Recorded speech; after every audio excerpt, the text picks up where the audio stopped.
And I have to repeat all that.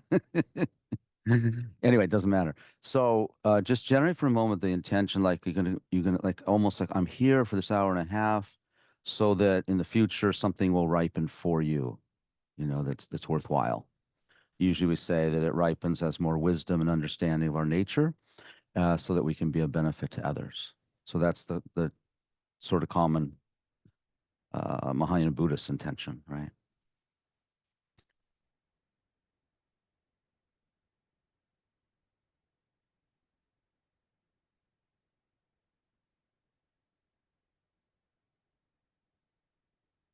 Okay, so the name of this series is The Myths We Live By, which is being generated as a book, hopefully out next year.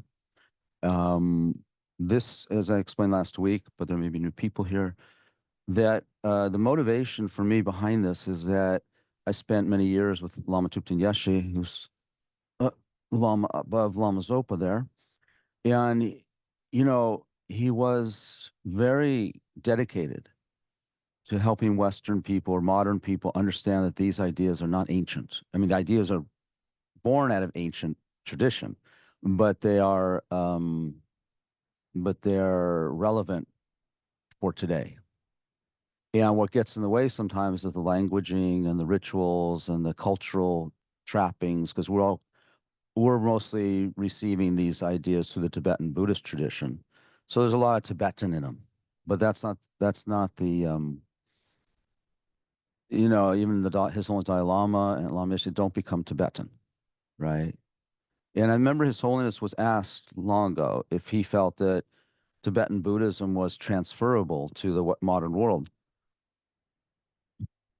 And he said, if you leave the Tibetan with us, then you can do it. So it's like, you know, inside always, whatever, I think even my older Buddhist friends, even still, whatever practice or idea is being transmitted or you're studying or you're practicing, as according to Lama Yeshe, the most important thing is to get to the essence of it. What's the essence behind water bowl offerings? The water bowl offerings by themselves are not either good or bad, really. It's the intention and mind behind them, right? That determines whether that's a virtuous action. I mean, maybe just by virtue of the fact, like sometimes they say if you go around a stupa, circumambulating, just without any intention, it still generates some good imprints on the consciousness because of the power of the object itself, the stupa. So we can't totally discount because they're interdependent, right? But if your mind is all muddled or it's really, if it's just doing it out of habit, um, can we move this table here?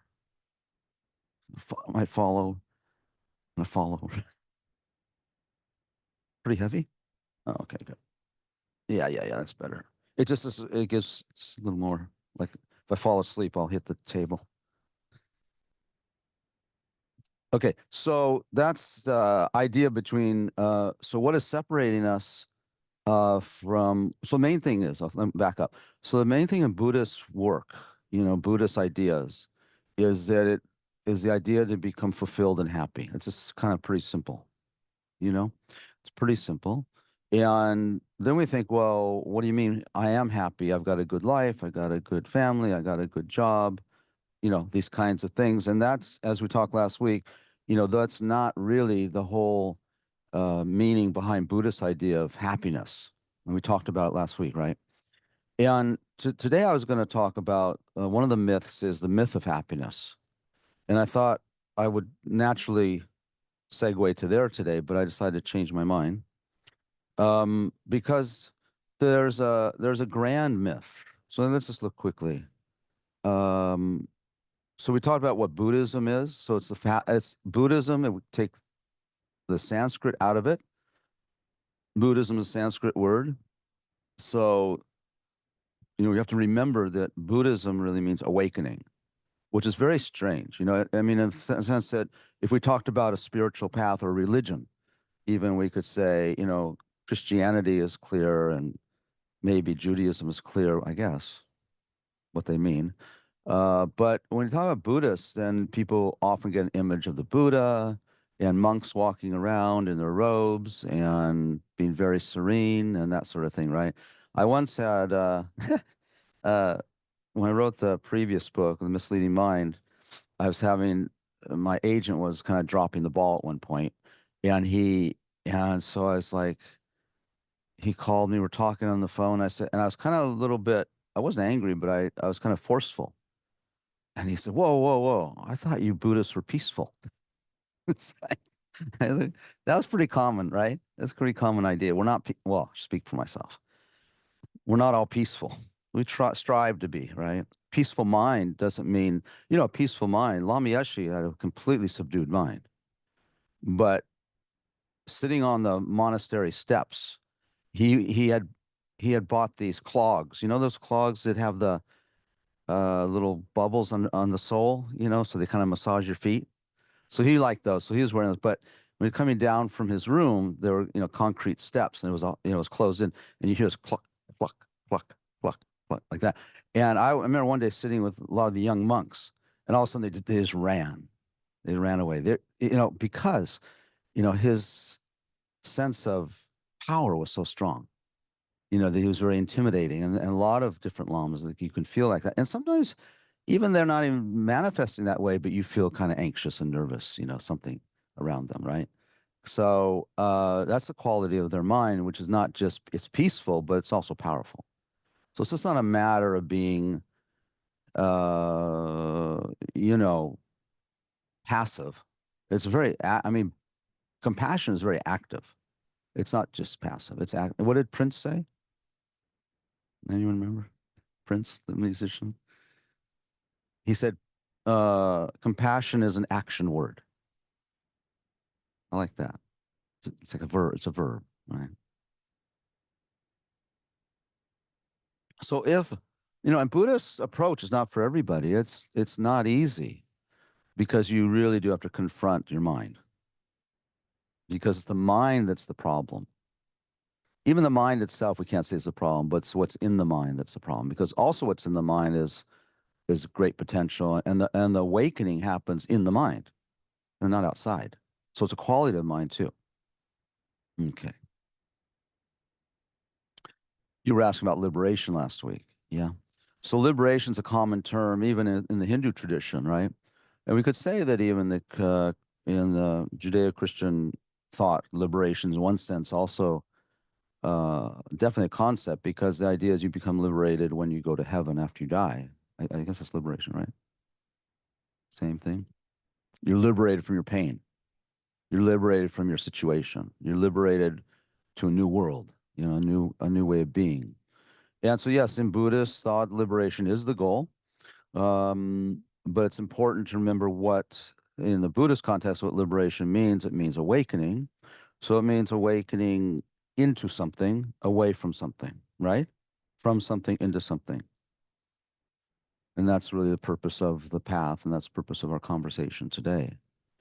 Um, Also with this class, just to remind, people who are, interaction is good for me and it helps other people as well. So it's a little bit, we're used to someone talking and listening, but I think a lot of clarity is generated through having a dialogue and questions, as long as we get the content out as well. But it doesn't do any good for me to deliver all this content and then people don't get it or I'm not clear or you have questions. And so it needs to be really relevant to your life as well. It can be philosophical, but the main point of this class and the main point of Buddhist thought, we have a lot of classes and a lot of teachings that are so academic, they're so intellectual, and you study these amazing topics. And the corpus of teachings are extremely vast. Uh, I figured out one day that, sometimes the monks in our tradition, they memorize texts. This unbelievable ability to memorize thousands and thousands of pages. They just go on and on and on through them.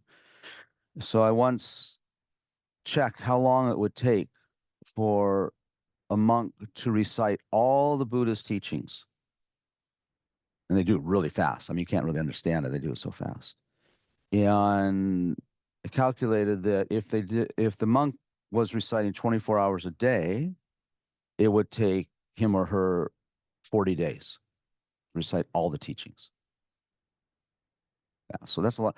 I mean, honestly, for them, like say to do the Bible, they could probably recite in, I don't know, 5 or 6 hours.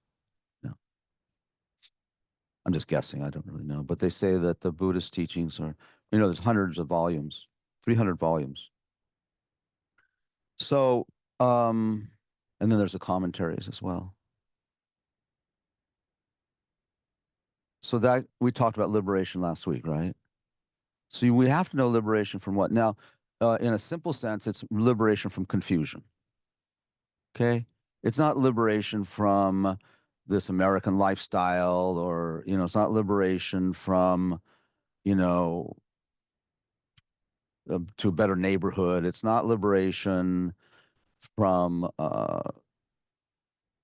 bad relationships. It's not liberation from a bad job. So, that's how our mind tends to think. Our mind is focused on short term, isn't it? We talked a little bit about happiness last week, and the happiness that we strive, that we're sort of programmed for, is very short term. Okay, and then when we get to the myth of happiness, probably next week, we'll talk more about that. Okay, and we talked about these emotional chains, the disturbing feelings and perceptions. It's liberation from that. Okay, so it's all mental. Okay, it's all internal. All right, and then we had Freud up there. We kind of dumped on him a little bit. The beware of experts really just means we have to. Lama Yeshe also is very adamant that we don't just rely on the teacher. And I mentioned, I think last week, that one of the first teachings I heard Lama Zopa Rinpoche give, that I remember, was saying not to rely on these teachings just because I say them. And that was a quote from the Buddha. That puts a lot of responsibility on us, rather than, I think we're trained, I think it's a cultural thing with our training in the Judeo-Christian tradition, that we're relying on God to liberate us, maybe other traditions too. And so when we really get stuck, we're really suffering. And then, we say, why did God do this? Why doesn't he have and then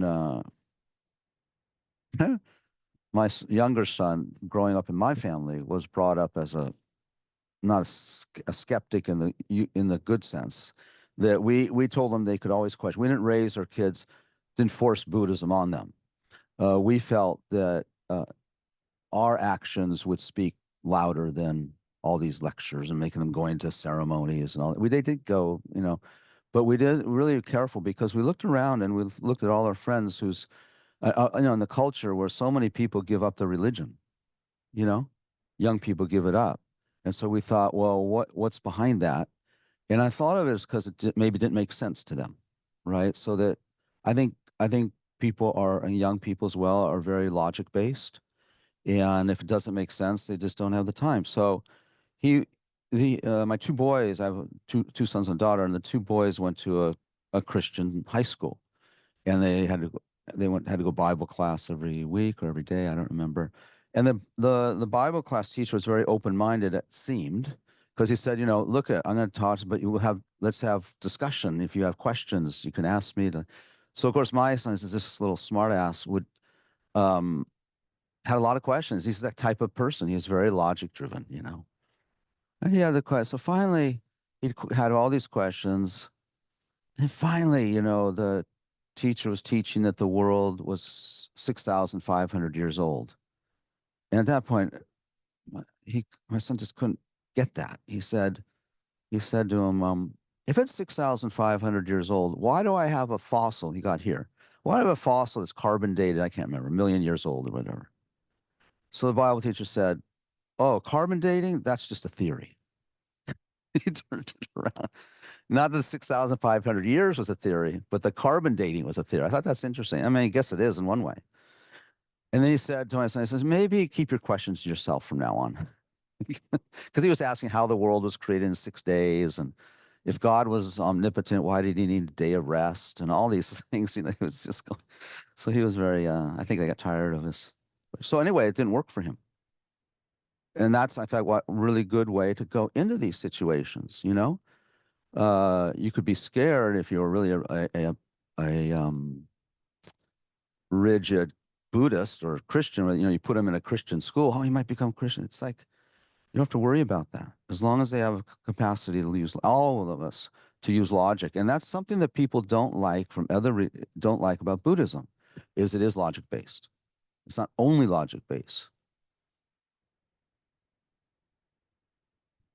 What I mean by that is it's not faith based. But we need faith too, right? You need some faith is needed, but we call the faith that should be generated should be reason based faith, like it, not based upon some fantasy, or something that doesn't make sense.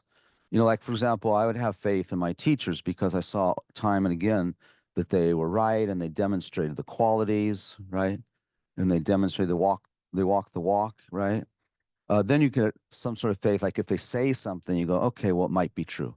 And actually, we do recommend that you have doubt, and that we have a level of skepticism, but we call it doubt leaning towards belief. If that makes sense. So your mind is open, like, okay, could be true. Let me look into it. The meaning of life. We talked about psychology. Okay, just to review quickly, a myth is any invented story, idea, or concept. His account of the event is pure myth, an imaginary fictitious thing or person, an unproved or false collective belief that is used to justify a social institution.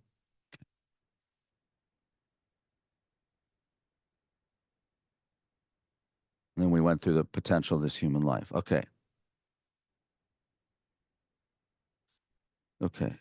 So let's talk. It's not a myth. So let's talk for a moment about the foundation the whole Buddhist path is really concerning. We didn't talk about the mind last week, did we? Did we do this? Um, so everything, all the myths we talk about are not really, are all grounded in a basic premise that the mind is the issue and the mind is the solution.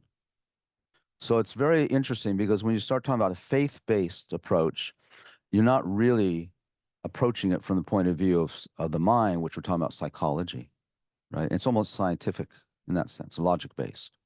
And so we talk about the mind as being the source of all goodness and the source of all pain.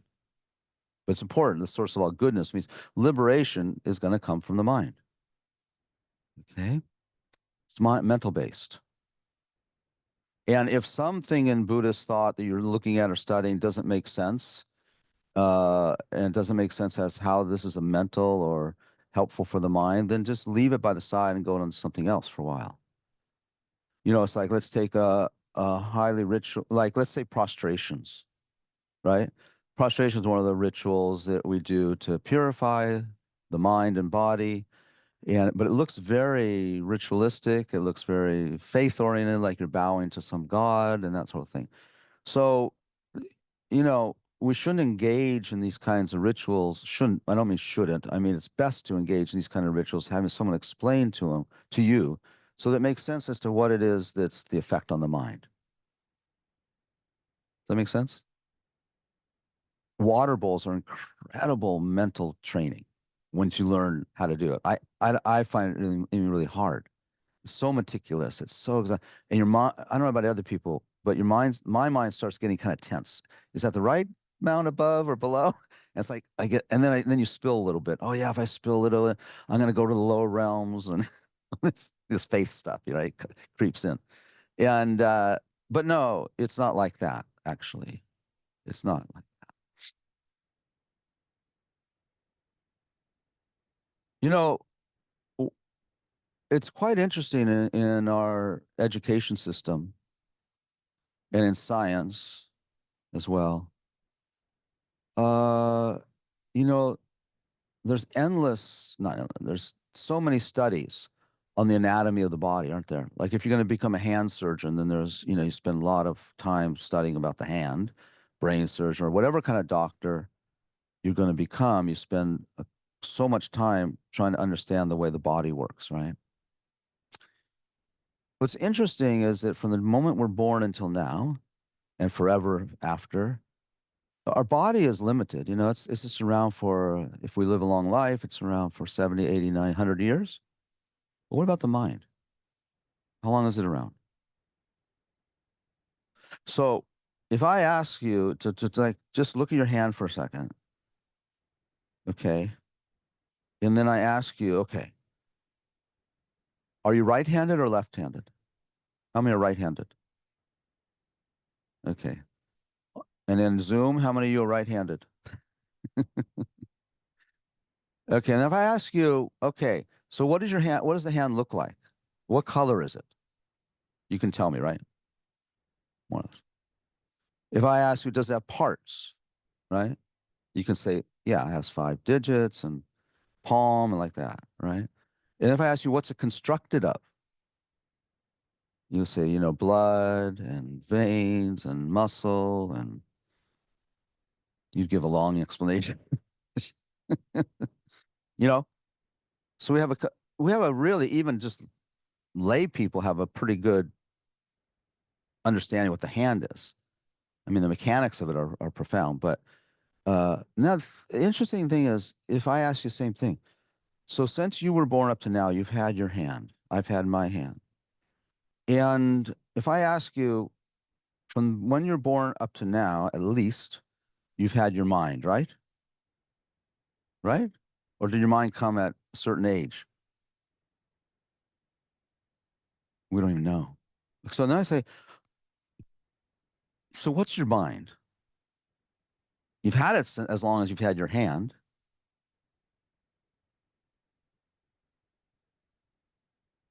Do kids know? Do people know? Do even college students know? Do people know? If you ask people what is the mind, what do they say? Oh, by the way, okay, go ahead. I'll tell you in a second. What do people say if you say what's the mind? You know your hands so well, and you're always talking about, I want to do this, I want to do that. Well, that's not your hand that wants to do it. It's your mind that wants to do it, right? I want to go to the beach today. I want to get a good job. I want to get a new car. I want to all the time. I wanted this. I wanted that. I don't want this. I don't want that. Those are mental activities. I mean, your body follows along, but those are mental wishes, right? So what's the mind? All this stuff, all this endless thing about trying to satisfy a mind, right? No? Does mind have memory? But you remember your childhood, not all of it, but you remember some things, right? So memory is a mental activity, isn't it? So mind has memory.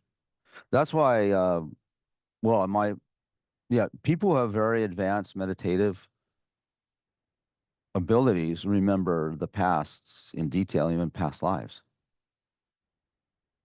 because it's all in their mind. It was all a mental experience that left imprints. So those are accessible, right? Just like strange how dreams happen, and all of a sudden you a dream of someone you knew, in your childhood. So we just don't access it because we don't have the ability. So memory is a mental activity. It's just interesting. Memory is an interesting thing. So what is the mind? We should know,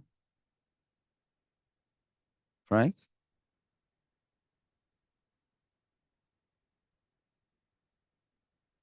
Anybody else? Jessica? The brain is the mind, right?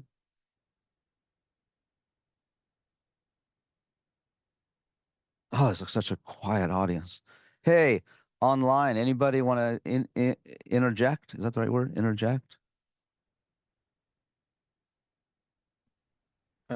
I would say the mind is constantly changing. Okay. Who's that?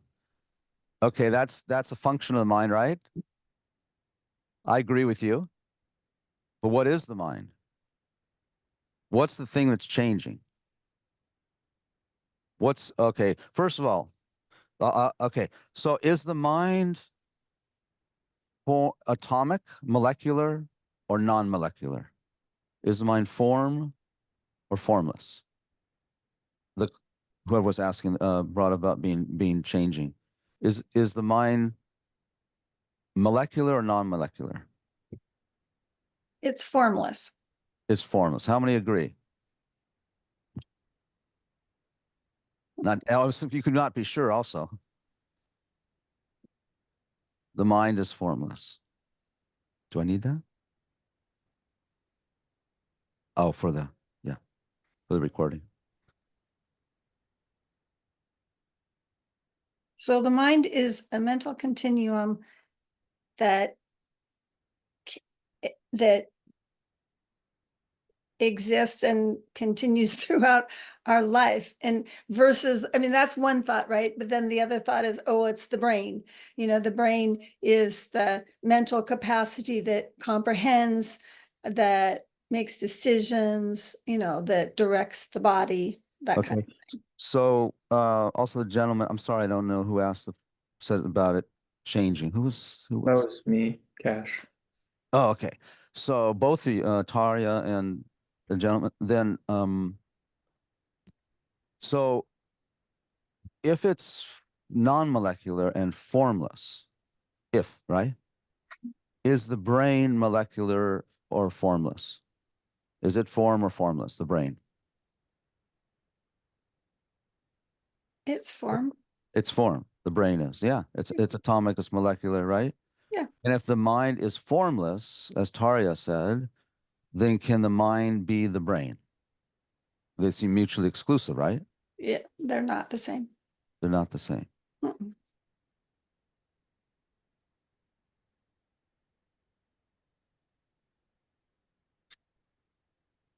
We never learned that in school, right?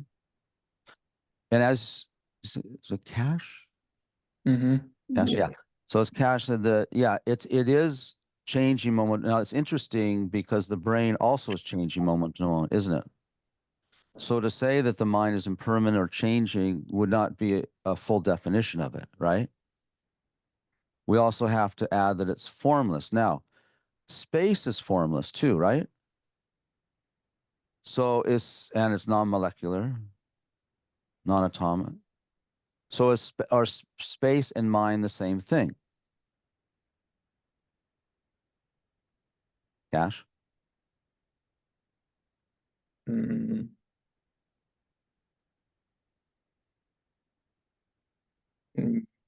yeah, I suppose you could say so. I Because would say so. I don't know how to define the mind. No, So I know. That's why I'm just the way I'm defining it is I don't mean to put you on the spot, but I think I like to have some sort of, rather than me just spouting a definition, which I can do, kind of think about it. So one thing that's different about space and mind is doesn't the mind comprehend things and experience things?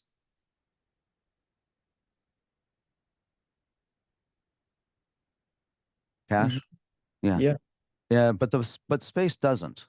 And the things that happen in space, but there's no comprehension.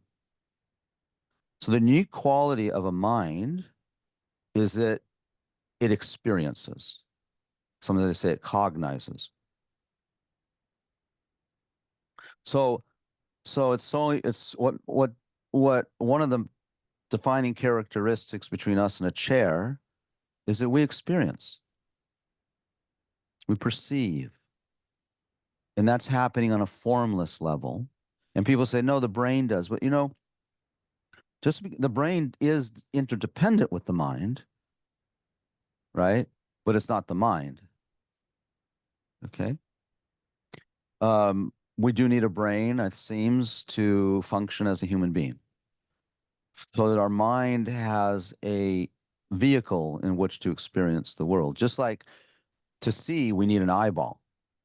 But sight, okay, sight is formless, actually.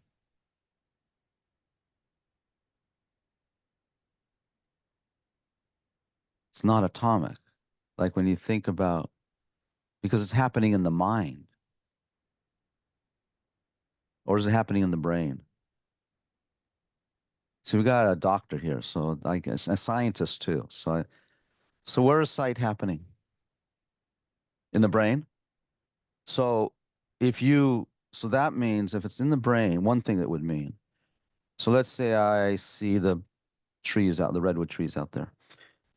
That's in the brain, right? So in theory, I could find that site in the brain, couldn't I, if I dissected the brain? You know, you'll never find it, right? So it doesn't mean, it's very important to understand that it doesn't mean that the mind is not dependent on the brain. But what happens in the brain when I see the redwood tree is there's some neurons firing, and you can register the chemical reactions, right? And you say, "Ah, there's the site." But if you went to that chemical reaction and said, try to pull out the site of the tree, you can't. It's not there, is it? It's so fascinating.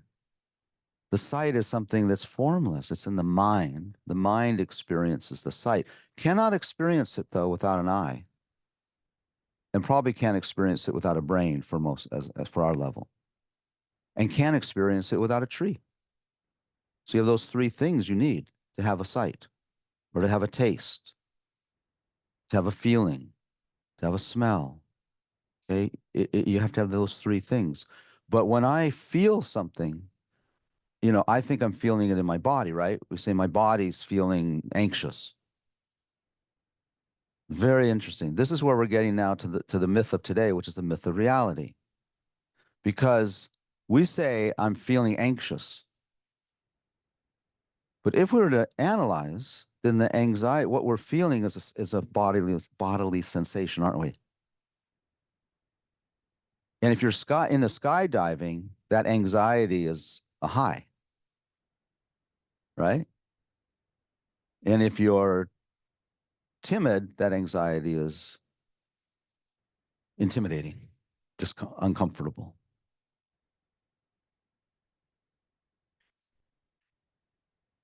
Billions, yeah.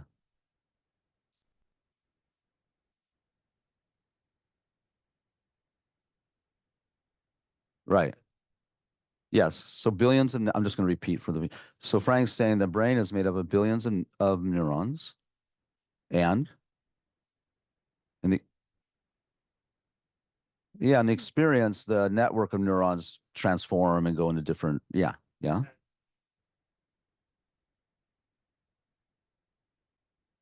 yeah. And there's a pattern, a memory, and right. But that's all. That's right. But where's the experience? Where's the tree?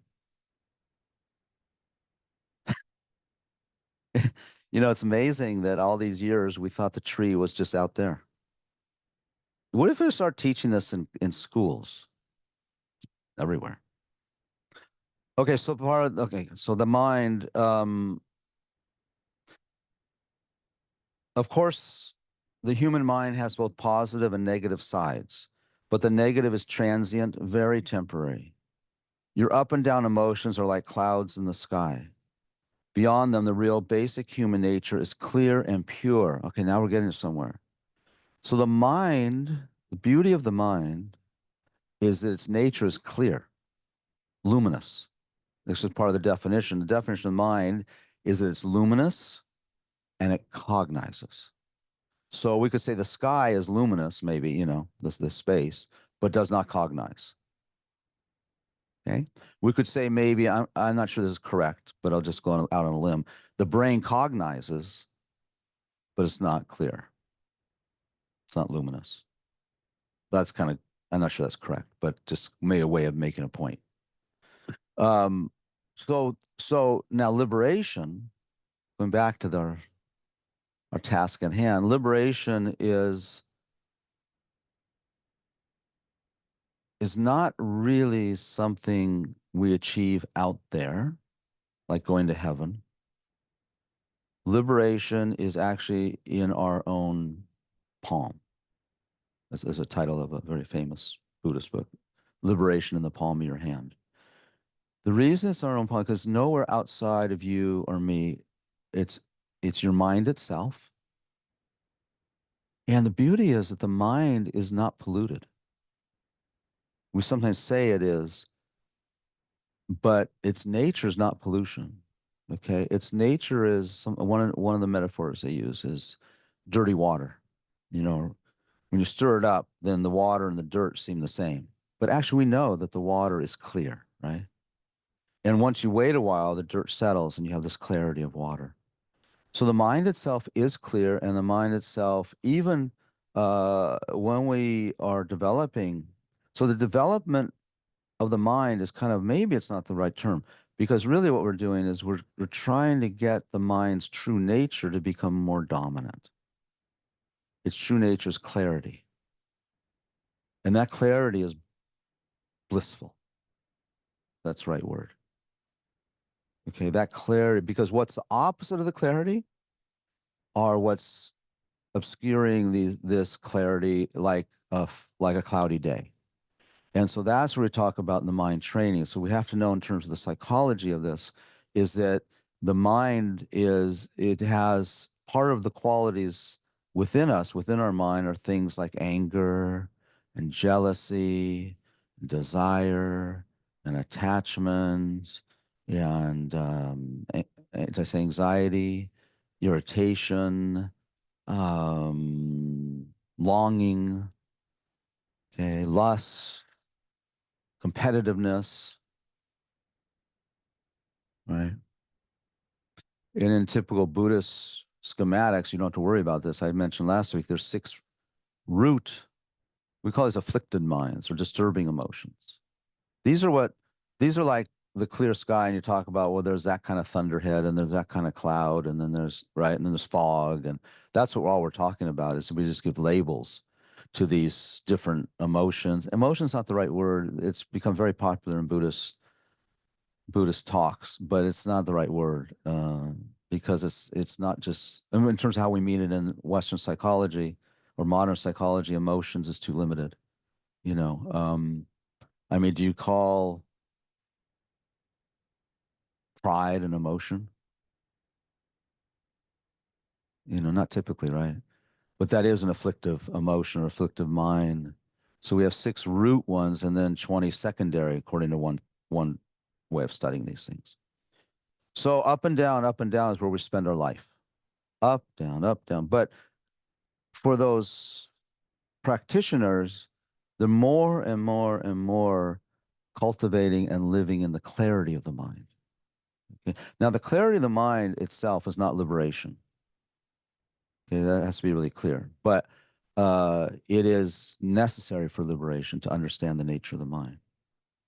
It's clear and able to perceive objects. That's its definition. It is beginningless. It's endless. It's formless. And it's impermanent. Impermanent means changing moment to moment, as Cash said.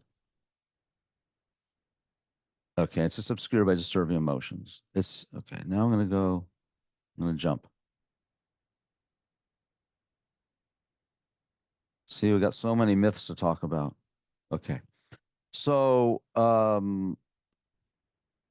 there's a lot of myths that are primary that over the time we plan to talk. Myth of happiness, the myth of permanence, the myth of independence, the myth of randomness, the myth of this is my only life, you know, myth. So there's several that are primary.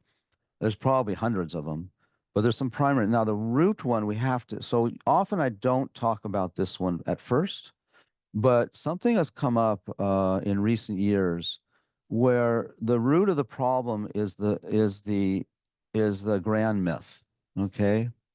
The myth that ignorance is bliss, or the myth of reality. And typically, in fact, 1/3 of all the Buddhist teachings are teaching about this myth. 1/3 of the hundreds of volumes.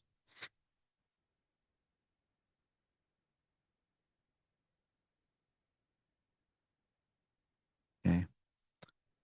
So the primary, you know, if we were to say, you know, if you're working with a client and then you have to do diagnosis and they say, what's the primary diagnosis? Right? And it comes out depression, major depressive disorder, or panic attack, or bipolar disorder. 200, I said 273 last week, but I think it's 293. Right? Say, what's the primary diagnosis? Even when you diagnose, you have to give a primary, a secondary, like that. But the primary diagnosis in Buddhist psychology is ignorance or not knowing, not understanding. That's the main diagnosis. You only have to have one. You only need that one. Because everything flows from there in terms of problems. And it tends to be the most advanced topic in Buddhist work. So we spend hundreds and hundreds of hours studying this topic. What we study actually is we do study ignorance, but more framed in the idea, what's the opposite of ignorance? Knowing, enlightenment, illumination. Usually we say wisdom. Those are all products of wisdom, and they're all synonyms. But to keep it clear, wisdom, ignorance, wisdom, right? Ignorance, knowing, ignorance, wisdom, right? So the thrust of this approach is to understand ignorance. And it's to understand ignorance through the window of wisdom, because it's the opposite. Ignorance is not bliss. So that's what we feel, generally speaking. And it's actually important to, I mean, maybe sometimes ignorance is bliss. It's not bliss, but maybe it's better. Because as I said last week, once you hear this stuff, you can't unhear it. And then you're trapped. And you can run away and you try not to. It's, it's really a curse. Okay. Maybe a good curse, but it's kind of a curse. You can try and drown it. You can try and run from it. You can try other things. But I really recommend you don't study this stuff unless you know that you can't unstudy it. I mean, hearing it once or twice is not the big deal. But once you go, oh, that's interesting. Let me look into that. Then you're kind of, even though you might circle, might go way out, and you might not circle back for years, but you will circle back. Maybe lifetimes. I don't know. We cannot solve our problems with the same thinking we used when we created them. That's the essence of this approach. We have to change our thinking. So we see a process. It's like one way was sort of hard. I don't know. Tari, I know, is a therapist and she's a Buddhist. And it's very hard once you hear these ideas, this profound psychology, and then working with clients who don't know this kind of psychology or this kind of theory, right? Because what happens in the room, and it's not irrelevant, but what happens in the room tends to be looking for some sort of temporary symptom relief. That's good. There's nothing wrong with that. We need to do that, right? You don't just make people suffer. But when you're working on generating, once you know that there's a level of being, there's a level of attainment, there's a level of way to be that's far beyond symptom relief. This in this idea of the clarity of the mind, that's what or liberation, whatever we want to call it. Once we get there, once we know that, it's very hard. Of course, out of compassion, you can help people temporarily. Of course, I'm not saying that. But in the back of your mind, you're wondering, how do I get it further? Because I know this symptom relief is good, but it's not really going to last because another problem comes in, right? So it's not that we don't give Advil for headaches. Of course we do. But if the headache is caused by some deeper medical problem, and you know it as a doctor, you can't not know that. You can't not know that giving the Advil isn't really going to cure the person's problem, and then right? That's what it's like. That's what it's like when we do this work, not just as a therapist, but just as a human being, helping other people. So as I said last week, I think I said, did I say this last week? You remember? Oh, we see what is there. No? Okay, good. I got to say it new. So ignorance is bliss. Okay, so the one diagnosis in our Buddhist path of healing is the diagnosis of ignorance or not knowing. What that means in this context, as one of my teachers in North Carolina, Geshe Gelek, is fond of saying, we see what isn't there, and we don't see what is there. And that has huge ramifications. Because if what we see isn't there, and that's what we're responding to, it's pretty, what's the word I'm looking for? It's pretty futile. And it just ends in exhaustion. But we're doing that all the time. According to the Buddhist psychology, we're doing that all the time. So, you know, I love these sidewalk drawings. Oh, yeah. Yeah. So that's what we see. We really see, we see what isn't there. So what we see that isn't there is a big gap in the sidewalk, right? We don't see what is there. What is it that's there? Chalk. There's no crack. That's how we spend our life. Now, I think it's important to remember this particular picture or these kinds of things, because you kind of think, so what, right? But you think about, if this gentleman sees that as a real crack in the pavement, he's generating anxiety if he can get over it, right? All this mental experience he's having based upon a false perception. Okay? That's why it matters. So if we see what isn't there and we don't see what is there, the negative news is we're always doing that. So when I look at Frank, I mean, get down to basics, I'm seeing Frank. There's something there. Now this doesn't mean that there's nothing there, right? It's just that what I'm seeing isn't there. And so if I see Frank and then he's kind of criticizes me or something, or he gets up and leaves, right? And I'm going to have a reaction to that. And I'm having a reaction to this whole thing that isn't there. Now, something is there. Don't get me wrong. It's not, there's nothing. But the way I'm seeing it is not there, because I'm only seeing it in the way that my mind is. Well, the main thing is my mind's perceiving it and making meaning of it. The main thing here is that ignorance makes meaning of everything. Okay, it's constantly meaning making. It never, ever, ever doesn't create meaning.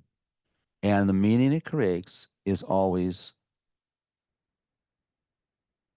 wrong ultimately. So I can make meaning that Frank has a checkered shirt on. Okay. That's not the level I'm saying that we're talking about. I'm talking about the way I see his shirt, the way I see the checkers, the way I see the white and I see the black. And I respond to that. I interact with that. Okay. First thing that happens, because if you remember that I mentioned that there's 5, we call them omnipresent mental factors that are always there, even when we're in a coma, even when we're asleep, even when we're going into the next life. One of them is intention, because the mind's always being driven to something. That's like intention. But another one is feeling. We're always generating feeling. And this is not, that's why I don't like the word emotions, disturbing emotions, because this feeling is very subtle. It's a feeling of when I look at his shirt, and every instant of my life, every instant of perception, there's going to be a feeling generated. It's very, very subtle and we're not aware of it. A meditator can be aware of these. So I'm going to have one of 3 feelings. Sensation is a better word. So I'm going to have a sensation of either a little bit agitated, or a little bit attracted, or feels pleasant, or neutral. And then immediately we say something like, "Hey, Frank, where'd you get that shirt? I really like it." There we go. There we go. Believing on this little sensation now that has sort of grown like an ember. And then for sure, and then he says to me, "Well, I'd rather not tell you because I don't want you coming to class wearing the same shirt I do." And this whole thing starts. And it seems so real. Where's the reality in any of that? Right? I don't know. So we say seeing is believing, but it's not. It's more like believing is seen. What we believe we see. Oh, what's that saying? Was it Angela Mai? Who said?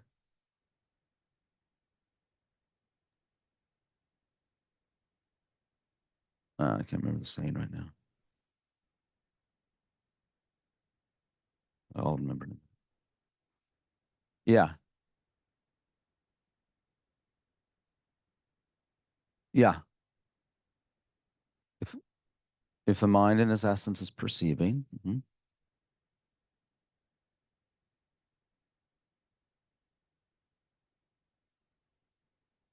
yeah, distorted perception, right?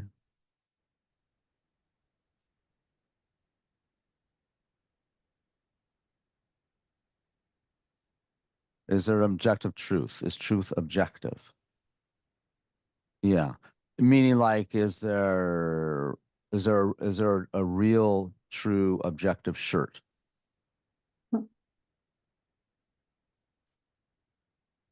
Yes. Is there a clear baseline perception? Yes. So a couple of ways to answer that. One is that just technically speaking, when we perceive, there is an instant of bare perception. Actually, it happens when I snap my fingers, it happens in 1/60th of that. Some texts say 1/200 something of that. There is bare perception, yes. The bare perception is accurate, but it's still flawed. Okay, it's a weird thing to say. It's valid, but it's erroneous. It's an error because it still in that instant, it still does not see the shirt in reality because of ignorance. Ignorance clouds it from the very beginning, even in the first instant. But we do call that a bare perception. There is a bare perception, but it lasts only an instant, and then all the elaborations start. So yes, there is bare perception. And you could say that, but on an ultimate level, you're not seeing the shirt. On a relative level, you're seeing the shirt. But relative means still flawed. It's hard. Yeah.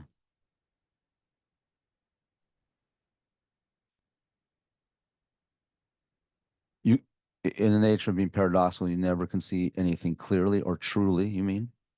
Yes, you can.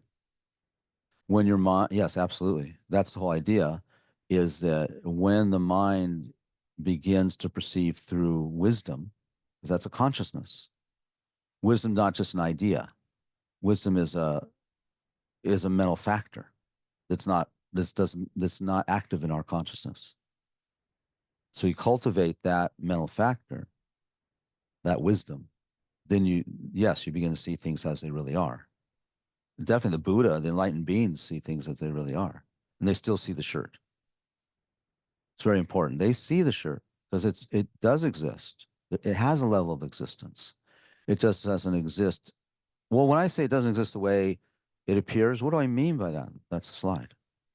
Well, what I keep thinking is conventional reality and then ultimate reality. The conventional reality is what we're talking about is still flawed. Yeah. Right. But then there's hallucinated conventional reality too. Yeah. I mean, it's all hallucinated, but then what I mean to say is that we can also add hallucination or projection on top of projection, which we do all the time as well. When we see someone, kind of disciplining their child, and people have a different idea. You can just see the disciplining of the child, but then some people, due to their own agenda, will ascribe all these labels to it, and oh, she's crazy. What's she doing that to her child? She's an abuser, right? That's hallucination on top of hallucination, right? Because just the basic hallucination would be that she was scared because the child was running out in the street. That hallucination is what we call conventional. That's conventional reality. The stuff that, well, she's crazy and she's abusive and all that, that's the hallucination on top of hallucination. That's not necessarily conventional reality because that doesn't fit. Right? I mean, it could fit, but that doesn't fit in the example I'm giving. How does PTSD work in that sense? So PTSD is hallucination on top of hallucination.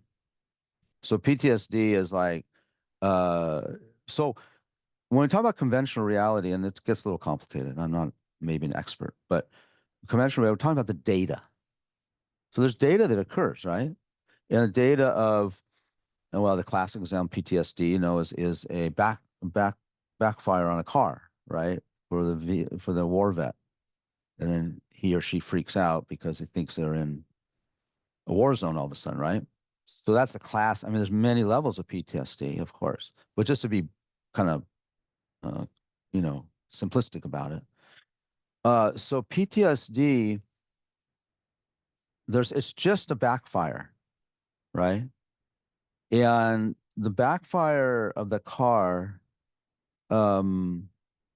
is already misperceived. It's not perceived in reality, but conventionally it's happening, which means we're still perceiving it with all these with all our the mental ignorance or mental confusion or mental mist around it.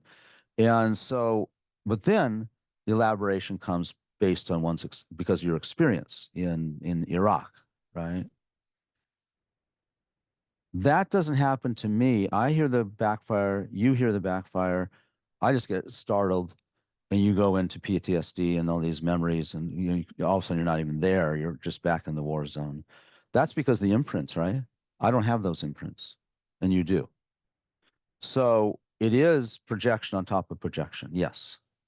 And actually, that pretty much happens with all our problems, whether it's PTSD or whether it's, anxiety or fear or, right? It's kind of happens without the data is there, and then we project on top of it. That's what we do all the time. Then the more the mind becomes trained, the level, the intensity of that drops. That's the training of the mind. It just begins to drop. And I think we tend to think that all or nothing. Like I have anxiety about talking. Oh, I'm so nervous about it. Okay, I'll calm down. Calm down. Oh, see, I still have it. It's not like that. This is a path. It's a process. It's a training. And that's why, we mentioned, I don't know if it's true or not, but Shakyamuni Buddha took 3 countless eons from the time he started the path to when he finished. I think it's to tell us, okay, I'll tell a story. Many years ago, I was at His Holiness Dalai Lama was teaching, I don't know, it was in Pasadena or in Westwood, down south. And he was teaching on the Bodhicharyavatara, which is the text of the guide to a bodhisattva's way of life. It's like the training. If you want to become an awakening being, working for the benefit of all living beings, so it's like a saint, develop the quality of that sainthood over time, which is our goal in this path, right? I mean, we haven't even talked about compassion yet. So he was teaching this text that's, it's all about compassion and the welfare and looking at the welfare of other beings. And the fundamental premise is that we need to attain this liberation, this awakening mind for the sole purpose, we benefit, but for the purpose of others. And this is unique to Mahayana Buddhism, I think. Okay, so when we practice, even today, listening, we can have the mindset. It's like when you're training as a doctor, you're training to help people in the future, right? Or animals. Help people, beings in the future, right? So when you're going to classes, I'm not saying, I'm kind of idealizing it, but when you're going to class and you're going to training, you're going to your internship, it's all with this awareness that, oh, okay, this is all because I want to help people later, isn't it? That's the bodhisattva attitude. But the difference is the bodhisattva path, you include every single living creature, and it's not about helping their temporary symptoms, but about my job is to liberate all of them. help them attain liberation, attain this awakened mind. So that's you're clothed by that. You're constantly just like someone going to their office is, just so obsessed with making sales that day, or whatever it is that their job is. The Bodhisattva is obsessed with quickly attaining a level of mind that can be a benefit, because if the mind is not in that place of purity or helpfulness, you can't help others much. So after 3 days of teaching, then His Holiness was taking questions and read one question, and someone wrote, well, what's the quickest way to attain enlightenment for the benefit of others? Or I guess, I don't know who said that. And I was like, oh, that's a good question. Like, what's it going to say? And His Holiness showed the aspect of kind of wrath. Like, and he said, you Westerners, I mess with Westerners, Americans, I don't know. He said, all you think about is how you can get what you want the quickest way possible. And he said, I was really surprised by that answer. And he said, and he told the story of the great saint Milarepa, who was in Tibet, who attained enlightenment actually in one lifetime. Great austerities, and I mean, you got to read his biography. It's amazing. Anyway, Milarepa's main disciple or one of his chief disciples, was Gampopa. And Gampopa lived with Milarepa for many years. Milarepa lived in caves, only in caves in the high Himalayas of Tibet and Nepal. And finally, Milarepa turned to Gampopa and he says, I don't have anything else to teach you. You now need to go out and help others, establish this. This is one of the 4 schools of Buddhism. Establish this school and, share the lineage with others and gather disciples and that sort of thing. And he says, so get prepared to leave. And when you're ready to leave in a few days, and Milarepa escorted him, which is culturally, it's a great honor that your teacher will escort you. Usually you escort the teacher, of course. So they walked for some hours. And then they came to a bridge over a river, a stream. And then Milarepa said, okay, now it's your time to go on your own. It's really interesting because I get chills because I remember only telling this, and the story itself is so touching to me. But anyway, so Gampopa, said goodbye to Milarepa, and he walked across the bridge. He started going up this hill on the other side, and he had kind of like a panic attack. And he thought, oh my God, I think I didn't get all the teachings. Like that's something he forgot to tell me.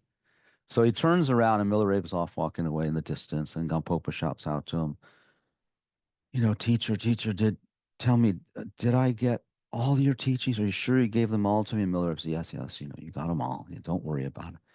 And then Gampopa said, yeah, but what's the most important one? And Milarepa, who only wore a very thin cloth, only ate nettles, and lived in, like it's freezing up there, only in caves. He just so renounced. He said, well, my most important teaching is, and he turned around and he is back to Gampopa, and he pulled up this thin threadbare cloth and he showed his butt with all these calluses on it. And he said, this is my 5th instruction. Practice. And then His Holiness is crying at this point. The audience crying. I don't know, why did I tell that story? There was some reason to it. Oh, this is a gradual process. If you don't practice, nothing change. It doesn't really change. No, it really doesn't change much. You can't just read or listen to talks. You have to practice. And it's okay to be slow, gradually. I remember that Malcolm X had one of his aides was saying, there's a woman who always came to Malcolm X's sermons, and she would sit there and then just kind of glare at him and then question him, and doubt him and ask a lot of questions. And every week she would come. So finally, one of his aides said, "Why do you let her come? Just tell her, she's such a disturbance." And he said, "No." He says, "The ones that doubt the most become the most committed." So we should not be like sponges. We should be, you know, Lama Yeshe used to call them my mushroom students. Don't be like a mushroom. Just somebody you grow in the dark. Pop up. So with this idea of wisdom, what we don't understand is there's two things only that we don't understand. Okay, this is very, very, very, very important. If you leave today with this one thing, one of the two things we misperceive that's blocking our awakening is we misperceive our self-identity, our personality, who I am. Okay, because if we ask anybody, tell me about yourself, usually they say, "Well, and they talk about their career, right, or their work." It's interesting, isn't it? So if we say, "I'm a therapist," very interesting, isn't it? I'm a therapist. So you're not a dad? Oh, I'm that too. Oh, so you have multiple personalities? Actually, we do in this context. So you say, "I'm a dad, I'm a therapist, I'm driving a car, right? I'm sleeping." How many times is that personality being identified? Countless times, right? Every time we're walking around, I'm this, I'm that. So is it multiple personalities or is there only one personality?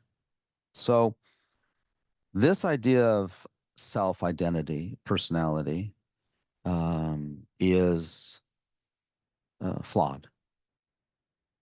And the reason it matters is because when we say, "I'm struggling with my job," or "I'm struggling with my life because I don't have enough money, I don't have enough income," and you develop this anxiety and you develop this fear and you develop this worry, there's an I there, right? The one constant thing in all of these experiences throughout our life is I. That's something we call self. And so Buddha looked at this and said, well, that I is the problem. I mean, that I is the one always suffering. It's also the one that feels joy, right? But the problem is it comes in relationship to suffering and pain and disappointment. So what we can do as material beings is we try to change everything external, get a new job, more income, right? Get along, move out of your house so you somewhere else because your neighbors are just they're never going to change. Get a new car, and then what about the car you have and it's broken down? You don't have the money. Well, God, I got to find the money. So then maybe you got to maybe you do some scam to get the money. It's like that. It's all I, right? 'Cause I is not comfortable. And so Buddha's saying is, yeah, that's true.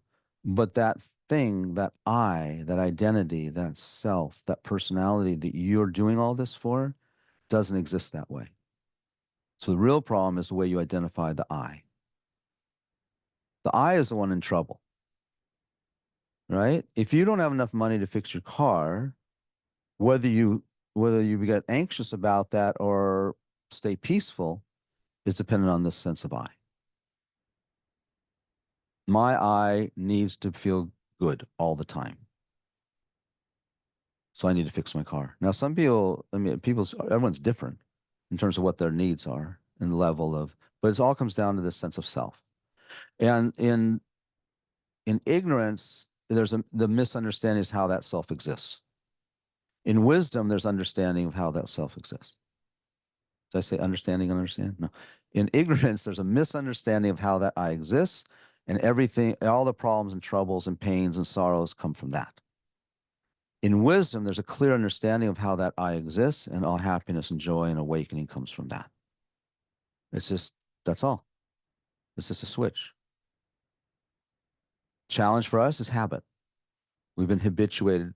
Even we study, meditate a long time, train our minds, it still is insidious.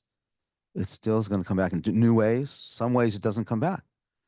Like in the old ways, you work on it. Like I don't get nervous in front of audiences, but then it comes in another way, right? Because, but you are cutting through layers. It does work, and you do become happier. You do, but it's a long path for some of us. So the way this self and this I tends to show up and create problems is that it feels it exists independently. And these are some philosophical terms, and I hope I don't overwhelm you with too much technical stuff. But basically, it means I am here and you are there, isn't it? I exist on my island, right? It's like when walked out to your car, it's like I am walking. You know how you feel it? Just I am. There's other people around you, but they're objects. But in each instant of our existence, there's a concrete sense of feeling I'm here. Like right now, I'm here, right? What is that? What is that I? Have you investigated it? I forgot to do a contemplation today. Okay, so let's sit for a moment and just get comfortable. Oh, there's too many words, sorry. Just the main thing is to feel comfortable and that your back is straight. That's the main thing, whether in a chair or lying down or sitting. That the back is straight, not rigid, just comfortable. The crown of your head is in line with the bottom of your spine. The head slightly bowed, just a little bit, not too much, because then you fall asleep. And then just because you've had to listen to me so much and I'm talking so much, just focusing on the breath going in and out of the nostrils, or you can do it at your tummy. And then inhale, naturally inhale, no forcing, just your natural breath. When you exhale, say 1. Next inhale, exhale 2. Inhale, exhale 3 till you get to 10. Then turn it around and go back to 1. Okay, so we'll do that for a few minutes just to settle the mind.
And to just direct your awareness, stay on the breath, but gently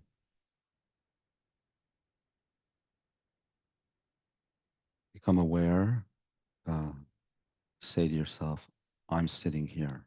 I'm here. I'm in this room. I'm on this seat. I'm here. Just feel that.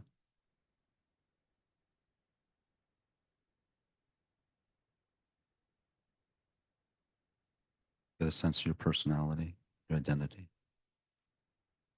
You're not over there. You're not that person. You're here. You're you. Here.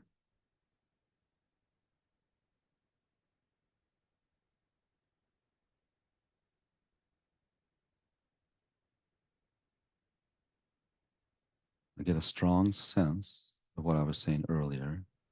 This I, this identity, this self, seems to exist independent of everything else. Kind of like a monolith, concrete. Get a real sense that it's has a feeling of independence, concreteness,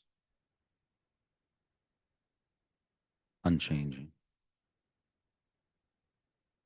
permanent. It's me. Like this is me.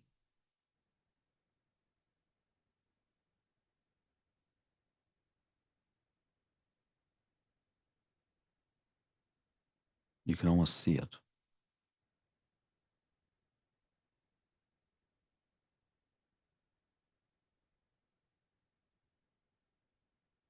It's what makes me and not you.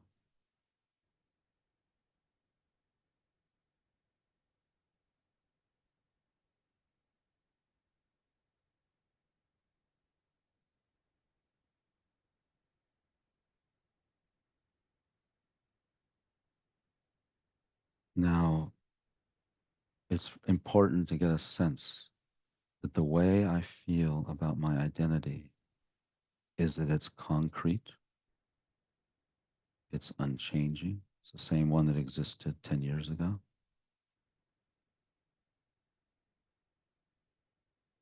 And it has no parts. It's like monolithic. And it's independent of everything else. It's independent of your hands.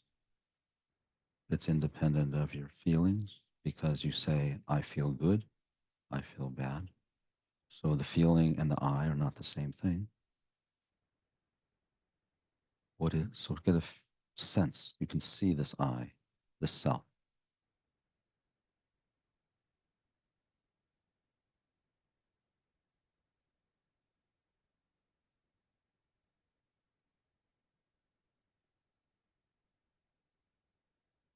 It's been around forever.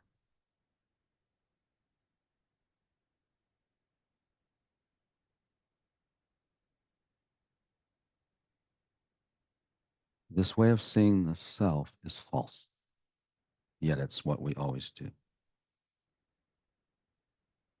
That's the nature of wisdom, is be able to see that the I, how it does exist. There is an I there. There is a person there. If you say your name, that person is there, but not the way we think, not the way we see it, as monolithic, independent, concrete, permanent. It's all false. When we see how that I does exist, that's wisdom.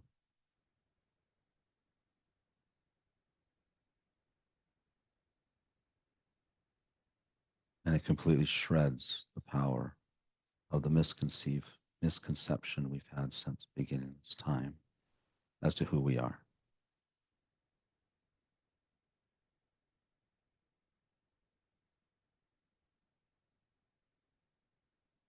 It's like when Toto goes behind the curtain and sees who the Wizard of Oz really is. It's disarming, takes the power away. And what comes in its place is liberation and awakening.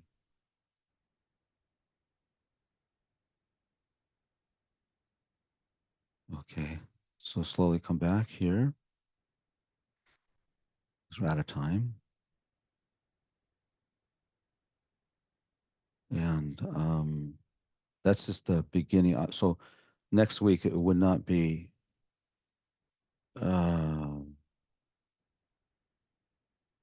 I don't know what to say. It wouldn't be appropriate if I didn't continue this a little bit. So we won't jump to another myth. We'll go and talk a little bit more in depth about this because I've left you sort of hanging. This is not the whole story. If you can during the week, as you're walking around, going to restaurants, going to work, is just connect with this eye and just look at it. And you can become familiar. You know, the definition of meditation or how it's translated, actually in Sanskrit and Tibetan, the word for meditation actually is translated as to become familiar. It doesn't mean focus, or it doesn't mean mindfulness. Or it doesn't mean, it means to become familiar. So the meditation, the meditation is to become familiar with all these ideas. So if you can just look a little bit as you go through your world this week, as to what this eye is, Karuna was talking about concrete, independent, permanent. I don't know what the heck he was talking about, but see if you can get a little glimpse of what I was trying to say. And that can be while you're driving to work or while you're watching TV or whenever, just to do it once or twice. Okay? People online, okay? Any last questions, real quick? If not, so just for a moment, in terms of Buddhist tradition and mental tradition, not even Buddhist, is that just to think that the time we spent together is very short, and that all these imprints, gazillions of imprints for the last hour and a half, then they all ripen into the experience of great wisdom and compassion within our mind stream so that we can be of greatest benefit to all living beings. And the world can be transformed from conflict to peace.